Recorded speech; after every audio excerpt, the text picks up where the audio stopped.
Shunaqa xonadonliklarni ham fasad qismini tunikofon qilsa bo'ladi.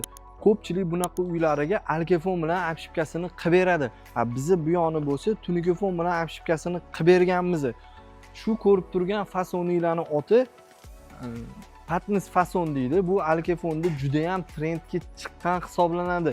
Endi tunikofonni kamchiliklari haqida gapiradigan bo'lsak, shu ko'rayotganinglar stiklari hammasi bilinib turadi. 15 metr uzoqlikdan bo'lsa, bu narsani ko'z bilan ko'rib bo'lmaydi.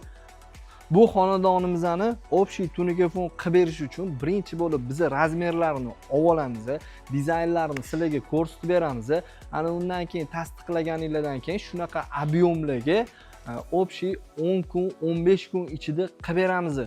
Pullarini bo'lsa, kvadrati $10 dan $15 ham chiqadi. Bu qilinayotgan fasonimiz $12 dan bitadi. Nimaga desanglar, buni mana bunaqa mayda chuyda ishlari juda ham ko'p bo'ladi. Vaqtni juda ham ko'p egallaydi. Tunikofonni plyus tomonlari bu usti kraskalangan bo'ladi. Pramoy quyoshga juda ham chidamli mahsulot hisoblanadi. Keyin bo'lsa yonmaydi.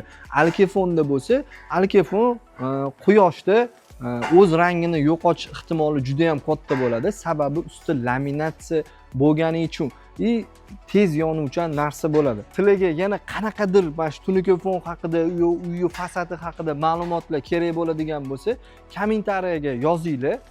Biz hammasini sizlarga tushuntirib ko'rsatib beramiz.